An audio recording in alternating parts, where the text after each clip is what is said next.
नमस्कार दोस्तों, वैद्य आईसीएस लखनऊ के यूट्यूब चैनल पर आपका स्वागत है। इस बार हम लोग बात करेंगे बहुत ही संवेदनशील और विवादास्पद विषय पर, जो कि देश में आरक्षण प्रणाली से जुड़ा हुआ है। जैसा कि आप जानते हैं कि आरक्षण का प्रावधान संविधान में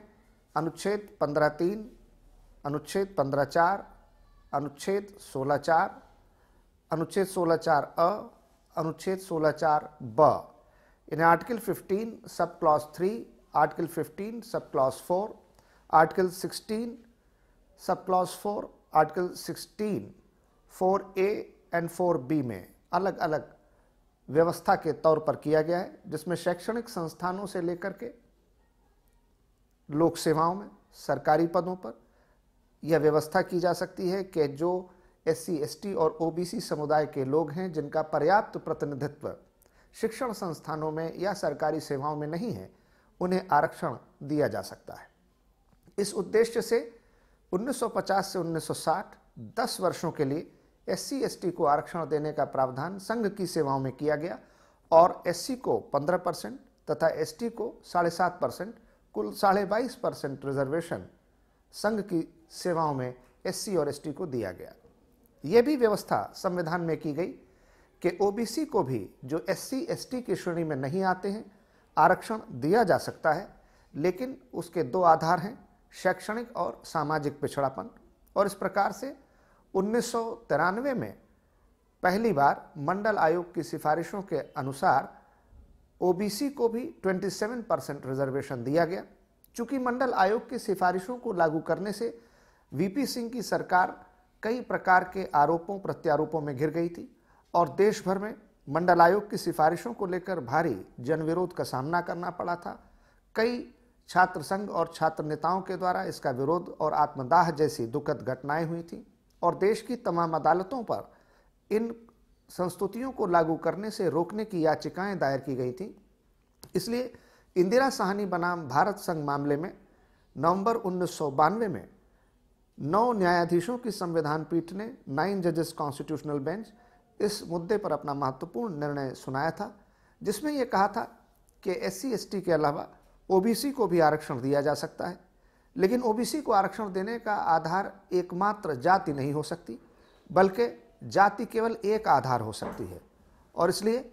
OBC को आरक्षण देने की व्यवस्था विधि सम्मत है, संविधान सम्मत है, लेकिन कुल आरक्षण 50% से अधिक नहीं होना चाहिए। और इसलिए उनको 27% रिजर्वेशन 1993 से दिया गया और इस तरह से SC, ST को 22.5% और OBC को 27%, कुल 49.5% रिजर्वेशन अब तक व्यवस्था में SC, ST, OBC को सरकारी सेवाओं में, संघ की सेवाओं में और राज्य की सेवाओं में प्राप्त था। बहुत दिनों से ये मांग राजनीतिक विमर्श के केंद्र में थी। कई जातिगत समुदाय इसके लिए आंदोलन कर रहे थे। हर बार चुनाव के पहले ये वाद विवाद का विषय बनता था कि SC, ST, OBC के अतिरिक्त जो समाज के अन्य वर्ग हैं, जो आरक्षित श्रेणी में नहीं आते हैं, जो आर्थिक आधार पर कमज़ोर हैं, जिन्हें वंचित या गरीब वर्ग की श्रेणी में रखा जा सकता है, जो निर्धनता की रेखा के नीचे हैं, उनको भी आरक्षण देना चाहिए। और इसी दृष्टि से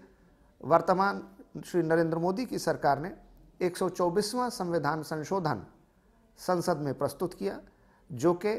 जनवरी 2019 में 103वां संशोधन अधिनियम बनकर पारित हो गया है।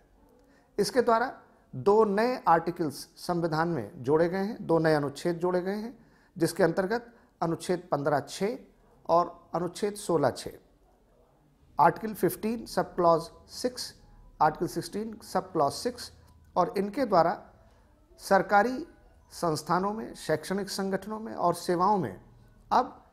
उन व्यक्तियों को भी 10% आरक्षण, 10% आरक्षण रिजर्वेशन देने का निर्णय लागू कर दिया गया है, जो कि सरकार के मानकों के अनुसार निर्धन श्रेणी के अंतर्गत आते हैं और जो किसी अन्य आरक्षण में पहले से भागीदार नहीं है। इस प्रकार यह अभी तक के अनारक्षित और अन्य वर्ग के लोगों के लिए 10% रिजर्वेशन इकोनॉमिक बेसिस पर दिया गया है, जिसमें कि वो SC, ST और OBC जो इन श्रेणियों में नहीं आते, लेकिन हिंदू, मुस्लिम, सिख, ईसाई, पारसी, सिख या किसी भी अन्य समुदाय के हैं लेकिन आर्थिक रूप से कमज़ोर वर्गों की श्रेणी में आते हैं, उन्हें 10% रिजर्वेशन दिया गया है।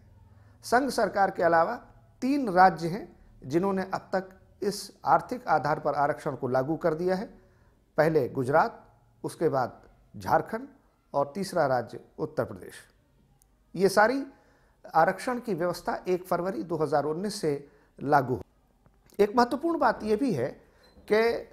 आर्थिक आधार पर आरक्षण देने से अनुच्छेद 46 में दिया गया directive principles of state policy, राज्य के नीति निर्देशक तत्व के तहत शैक्षणिक संस्थानों में जो आर्थिक रूप से कमज़ोर वर्ग हैं उनको भागीदारी, उनको प्रत्याशा, उनको प्रतिनिधि प्रदान किया जाए, उस निर्देशक तत्व का भी अनुपालन किया गया है। क्योंकि अनुच्छेद 46 कहता है directive principles for state policy for the protection of educational and economic interest of the weaker sections, यानी कि समाज के दुर्बल वर्ग के लोगों को आर्थिक और शैक्षणिक रूप से संरक्षण प्रदान करने की व्यवस्था सरकार के द्वारा की जाएगी। जो कि समाज में